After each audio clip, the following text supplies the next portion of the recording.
laying a foundation of their education. And we're moving around the room at this point in time, where we have heard from Sister Eleanor Leverette, aka Mommy, where she talked about her experience as being an educator.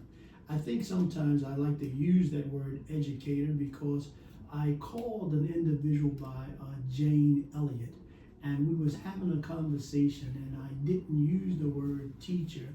I used the word educator, and she was so thrilled that I used that. And she was one that we was truly hoping to get on the MyWLAS hour. I'm not losing confidence that she won't come, but one day we truly want to get her on. And do your due diligence on who is Jane Elliott. Remember blue eyes, brown eyes, and remember watching Oprah Winfrey, and you'll remember exactly who she is. But here we are moving around the room, so now we'd like to move to Dr. Sonia Cunningham Leverette. Would you please tell the audience about you and your what would you say, educational background and experience as an educator? Good evening. I am Dr. Sonia Cunningham Leverette, and it is a sincere pleasure to be back here on the MyWLAS Hour again with our host Mustafa and our co-host Brother Eddie, and these beautiful fellow educators who are here with us in the studio tonight. So my humble beginnings began in Lawrence, South Carolina, a very rural and small town. It is still a rural and small town, and so books meant the world to me. My literary life began when I was very young. My dad would read to us in the evenings before we would go to bed. And I remember books that he received from a coworker that he still visits today at the nursing home. But his daughter would write her name in all of her books, and then we would have them on our shelf, and they were some wonderful books. And then I remember my mom enrolling me in a Lawrence County Library program. It was called the Magical Mad Hatters. And a very animated librarian would read us books in the summertime and then encourage us to check out as many books as we could to take home and read, and then come back that next week for her readings. So I really liked books because my dad read to me and because this librarian read to me. But I began to love books when I was introduced to Roll of Thunder, Hear My Cry, and I Know Why the Caged Bird Sings. The difference was those were books that had characters who resembled myself, and I had never seen myself in books before, and it transformed my reading journey. So when I got to high school, like in 4th and 5th grade, I always knew that I wanted to be a teacher, but I didn't know exactly what type of teacher. I just assumed I'd be an elementary teacher. But sitting in honors English in 11th grade and then AP English in 12th grade, it became very apparent to me that if I could spend the entire day teaching English, that it would just be like heaven on earth.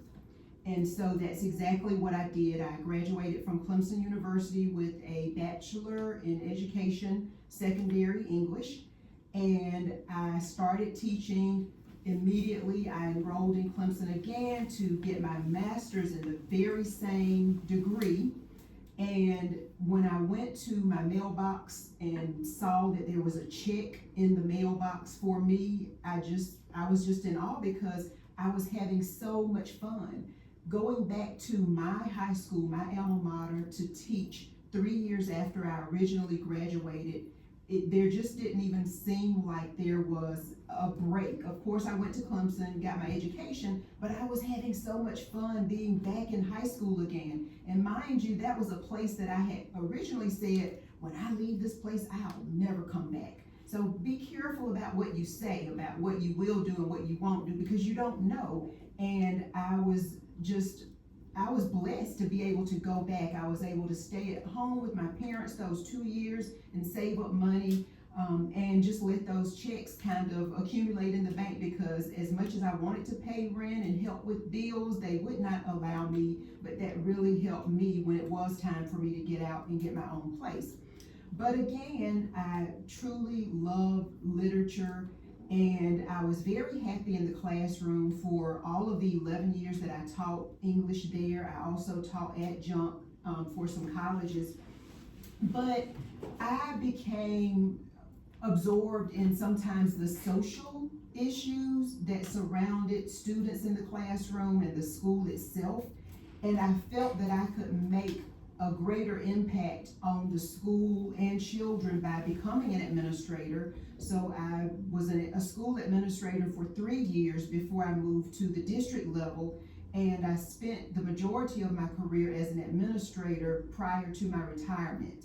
So books and people have always been at the forefront of what I have enjoyed and loved in my career. Now I am blessed to publish books for people all day, every day. It's what I truly enjoy. And I truly believe that Hadassah's Crown Publishing exists for such a time as this.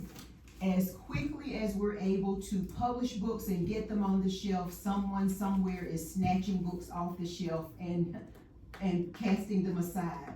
And what I want to do is to empower people who are not likely to get contracts with major publishing houses, give them the opportunity to write and tell their story and have them published so that they leave a legacy their children can read, their grandchildren, their great-grandchildren, and many generations from here on out can actually read.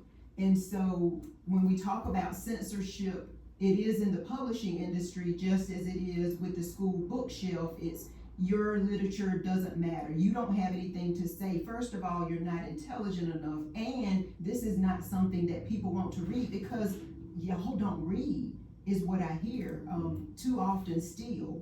So those are many of the reasons that I am right now in the book industry and plan to continue. I know the power that books have. I know the power that words have. And I know for children the power that picture books have, and seeing people who they can identify with. So that is who I am, that is what I do, and that is how I got here. And I'm excited about the conversation discussing banned books. So again, thank you for the opportunity. So as a teacher, as a former teacher, and said you were in administration as well, correct? Yes. If you were speaking to somebody who was like a young person now who went the same route, do you feel like it'd be more effective teaching on the ground or being in administration, just from your own personal experience? That's a difficult question.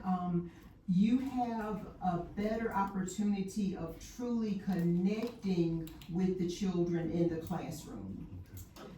And so if you count up over all of those years, the students that you've been able to have those that impact with, honestly, I would say in the classroom. However, my thought of getting into administration was being able to get to know students beyond my classroom. Like even in high school, the last year I taught, if I'm not mistaken, I had about 140 students that year. And so I thought about, for example, the huge high school I was at.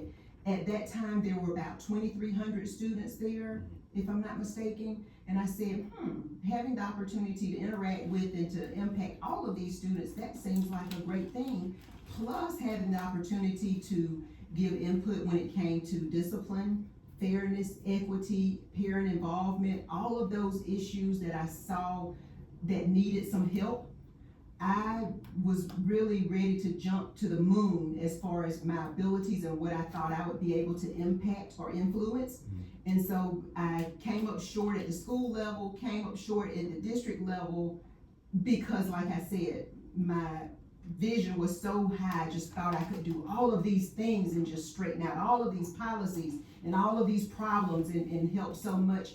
And in fact, you can do some things, but in the grand scheme of things, the biggest thing, you can't change people's hearts. People are who they are. The policies are there for a reason, and we'll talk about those more in the interview. So, again, to answer your question, I would say the classroom teacher has a lot of impact in children's daily lives. That's what I was gonna, my next question really was, how much power or how much influence does one have structurally as far as, changing, I don't know, a district or changing, do you feel like if there's enough people with a like mind that things will change structurally, or do you feel like that's just kind of?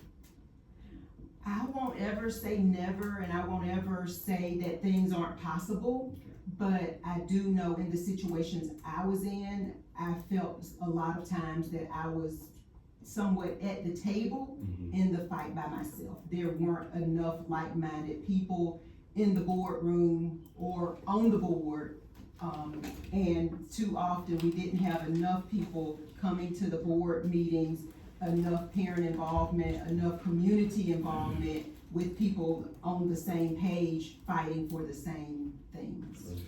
Understood. If I could just interject briefly, two things. Sonia was in upper level administration for a few years shortly before I retired. And I used to call Sonia our Esther. And she would just smile in her own sweet, humble way. But that is truly how I saw her, because she was fighting the good fight. Yeah. She absolutely was. And she ultimately named her business Hadassah's Crown as a tribute to who I saw her as and the influence that she had.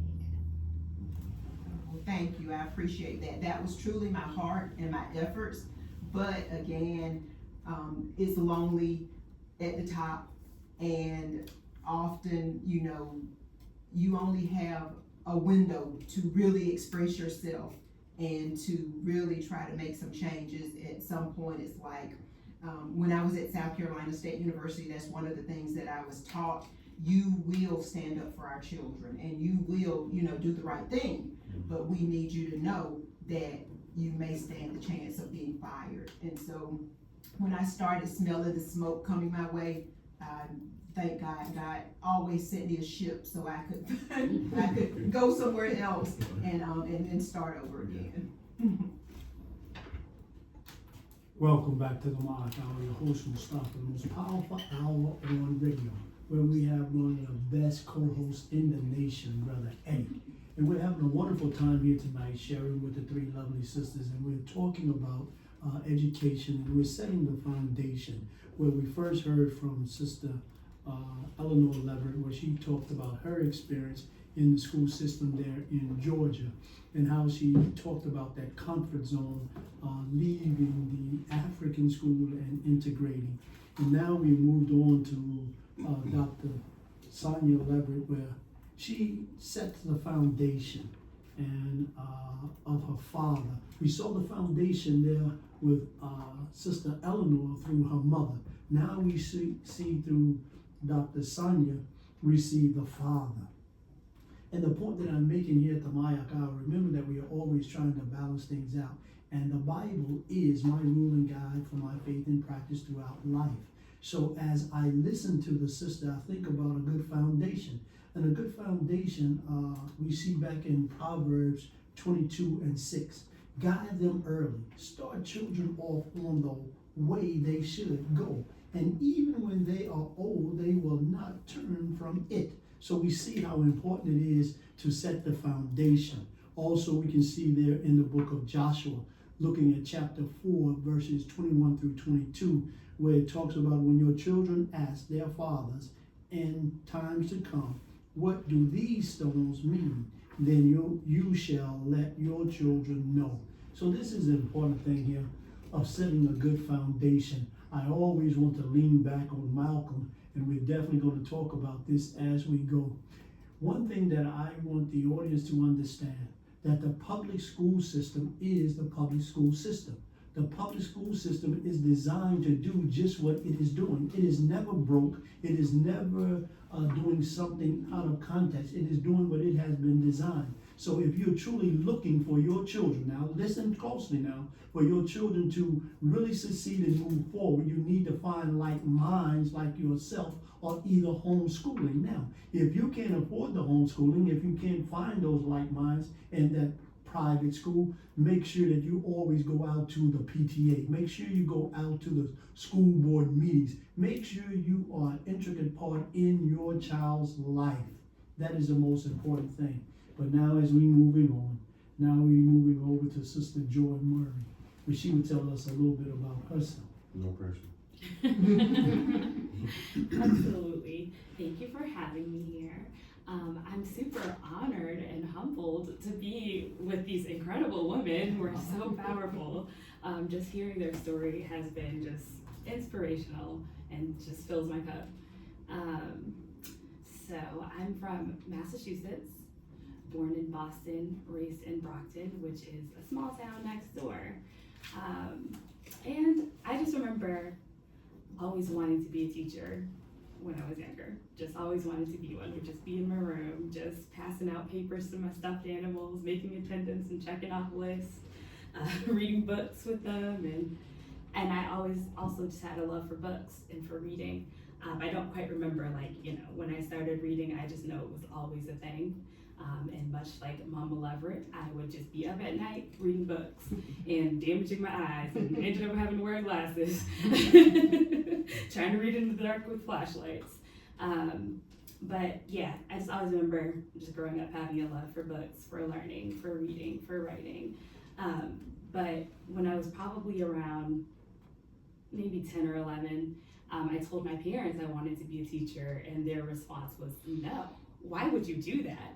You're not going to make any money being a teacher. Like, you're so smart. You could go to school for something else. Like, go become a lawyer, be a doctor, just anything other than a teacher. And so me wanting to please my parents, I was like, okay, well, let's cross that off the list. I was pretty heartbroken, but I was like, well, I mean, they know best. They're my parents. But, they just wanted me to go further than they did and do more. And they were just trying to push me to just be the best person I could be. So needless to say, when I did spend probably all of my childhood when I was old enough to, just like working with kids in some capacity. So whether that was babysitting, volunteering at summer camps, working at the YMCA for an extended amount of time. And so when I went off to college, I was like, well, I guess I'll just do something with kids. And I decided, I'll be a counselor. So I ended up going to school for psychology. And when I graduated, I was like, I don't know what to do. I was still just working at the YN Child Care, kind of trying to figure out my next steps. And then a friend of mine was like, hey, you should be a para at a school. And I was like, what is that? And so she told me more about it. And so I applied to a couple positions. I ended up doing one to be in the library and another one to work in self-contained with kids with autism. And I got the one working with kids with autism. And when I walked in the classroom, I wasn't ready for anything that I saw, but I came to love it. And it was the driving force that made me decide that I was going to go back to school for education. And so I think, what did we had our first kid at that point, so I was there for about three years working with them, and I loved it. I ended up doing home services with kids with special needs, mostly autism, some other things in there as well. But we moved down to South Carolina before I could finish getting my master's in education. So even though I graduated, I did end up having to go through an alternative teaching program in South Carolina. I went through Teach for America, which was its own experience in itself, where I was able to get certified in special education. And they partner with charter schools predominantly in the Black and brown community, low income. And so I ended up doing that, which was where I wanted to be, because I just have a heart for my people and supporting them and growing. And it was, again, just another experience that was not what I expected. I thought that I'd be in a self-contained classroom. I very much was not. I was with the kids that were pretty much just passed over, like, oh, they're never gonna learn anything. Oh, we can't help them. The ones that thought that they would amount to nothing, that they could never learn, that they were just stupid and that's why they didn't get it. And I partially wasn't ready for that task. And I ended up starting the year of COVID. So my first year teaching down here was actually virtual, which was very interesting. Trying to like navigate my first year being a special education teacher, but also being virtual, trying to teach kids that are like, I can just be watching TV right now. So I was there for 3 years, working with them, and it was honestly, it was a great experience. My first year, I wanted to quit, but I couldn't.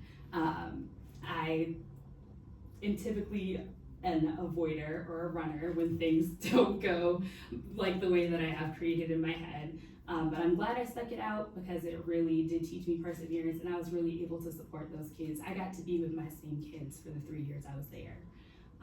After my first year, I ended up taking like courses to help me support my kids to the best of my ability, so that they could just see their own potential and see how great they were, how smart they were. And I fought for them as much as I could in that setting. And then I moved on to another school, and that was also an experience, has been an experience as well. I started working with, before when I started out teaching, I was in middle school, so I worked with 6th, 7th, and 8th grade, which is a very interesting time because they're just trying to figure out who they are. So trying to teach them like, hey, you matter, you're someone, you're important. We had a time. And so now I work with kids that are from 4th grade all the way up to 8th grade in a partial self-contained class. So I do have everything. I have varying needs. So I have the kids that are just like in the middle. They're not like on the spectrum where they're like self-contained worthy. They're your normal kids that just have specific learning disabilities, that might have ADHD, that might have OHI. There's just so many different things. And so I spend half of my day giving them specialized instruction. And then I spend the other half of my day doing resource and inclusion. So teaching pull-out classes, as well as doing inclusion. So going into their gen ed classes and supporting them. The role that books have played is a big part. I try and teach my kids a love for reading. Most of them don't like reading because they're like, I don't think I can read or understand what I'm reading. So I focus heavily on those skills of showing them like, no, you can, like practice makes better. The more we do this, the more you like it. I help them find books that they are interested in about topics that they care about. So that they can see like there's plenty of things that you can find to read that you can connect to that can help you develop a love for reading. I try and find books that are relevant to their life where there's representation of them, where they can see themselves in their books. The schools that I'm at currently, they're very gentle with what they present to the kids, what they present to the families, because they understand that we serve a lot of diverse families, so they don't want to like disrespect anyone's beliefs, values, anything of that nature. So they do step lightly when it comes to those things. And because we're a newer school, our library is a bit underdeveloped, but where I can, like they're pretty good about like if I'm looking for specific books with helping me to get those things for my kids. But yeah, so I just try and develop a love of reading for my kids. So even though you were a para in Massachusetts and you weren't necessarily running your own classroom, what are the biggest differences between teaching in Massachusetts and teaching in South Carolina? And what would you say are the biggest challenges from state to state? I think that in Massachusetts, especially with special education, there's way more resources and you get them instantly. You don't have to wait like you do down here. I think that there's more like willingness to support the kids, specifically in the community that we were in. So being in Brockton, City Champion, shout out to us. There's just like a lot more willingness, like you have a lot more like parental support. It might be a low income like urban area, but everybody's so willing to pitch in, like it's really community. I don't necessarily see that here. I think I see a lot of lack of accountability from the kids, a lack of accountability from the parents, a lack of accountability from admin, but wanting to place all of the emphasis on the teachers, that it's our responsibility to see it through, that it's our fault if something goes wrong, if the kids don't do what they need to do, if they haven't learned something, if the parents don't feel supported, it's our fault. But just a lack of support from admin as well. So specifically the student, what is the biggest difference you see in the student as far as education is concerned? Well, I can't necessarily compare the two, because being in a multi-cat class when I was in Massachusetts is a bit different than the kids that I'm servicing here. I think that all the commonality between them all is the willingness to learn, but just needing the right person to bring it out in them. I think in Massachusetts, don't get me wrong, there were totally people that were like, these kids cannot learn. They were like, don't even waste your time on them. And I was like, absolutely not. I'm going to, because that's why I'm here. So when I left, I had kids that couldn't talk, that left talking. Same thing, I'll say down here, like I'm just not gonna quit on the kids. Like I'm there for them. I'm there for the underdog, for the ones that are forgotten, for the ones that are looked over, that nobody cares about. And so I just think it's more so about the energy that you give to them. Welcome back to the Monarch Hour. Your host Mustafa, the most powerful hour on radio, where we have the greatest co-host in the nation, Brother Eddie. What a wonderful time we are having here tonight, sharing with the educators. We have Sister Eleanor Leverette, aka Mommy. We have Dr. Sonia Leverette as well, and we have Dr. Oh, she's going to get that. That's the spirit. There is the spirit, sister. Because she said that she has been a master, so now the next step is that doctorate degree. So we have Sister Joy Murray.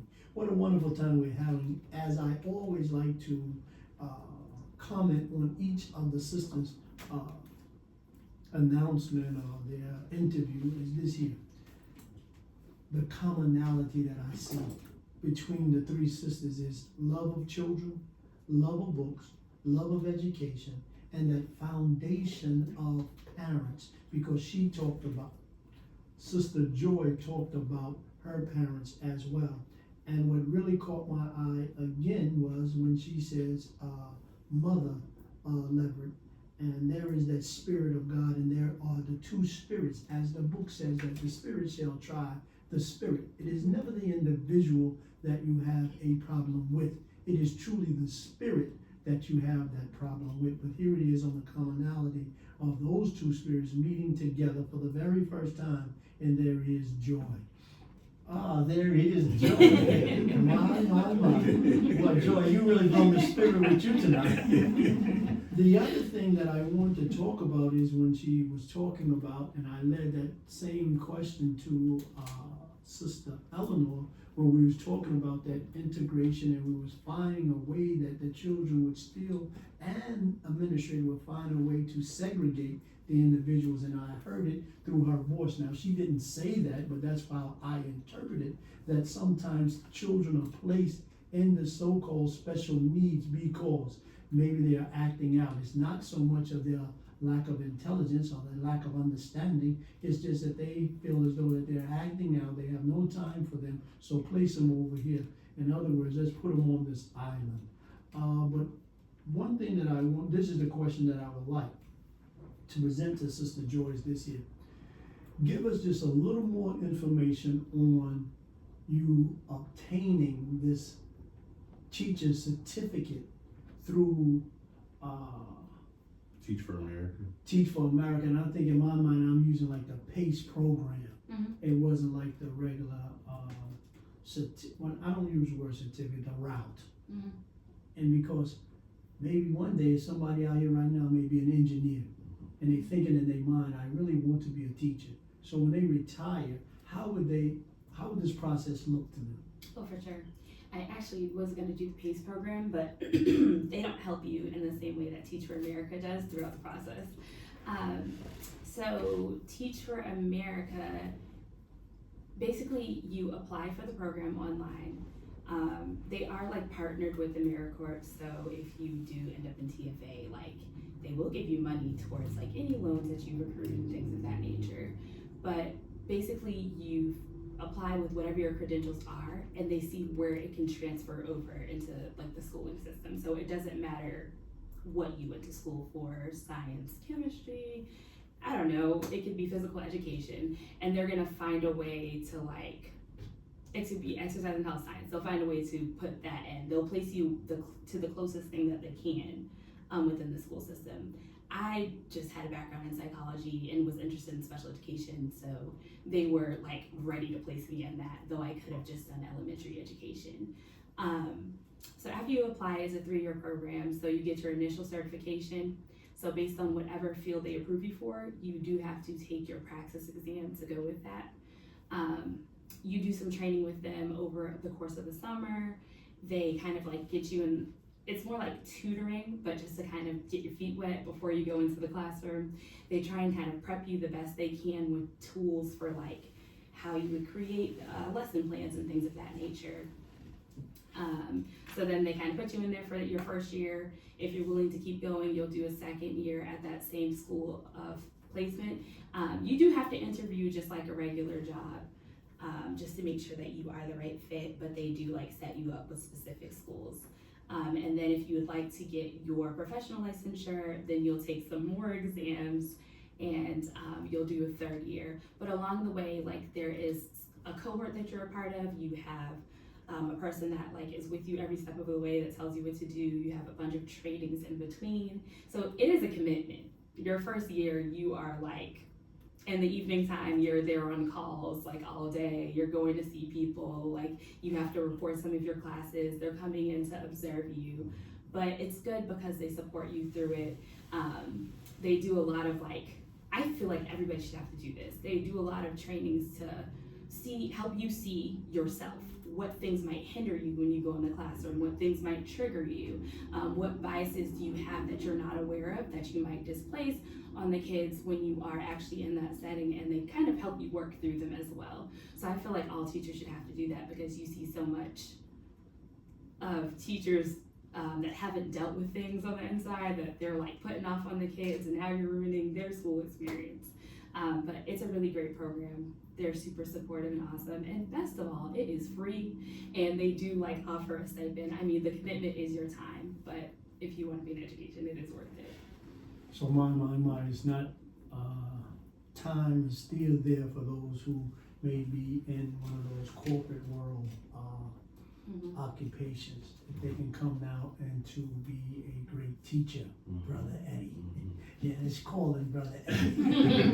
It's calling Brother Eddie. So what a wonderful time we're having here tonight, sharing with the sisters. So now what we want to do is we want to move into really the meat of what we're here for tonight, and that is truly discussing the banning of books in public school system.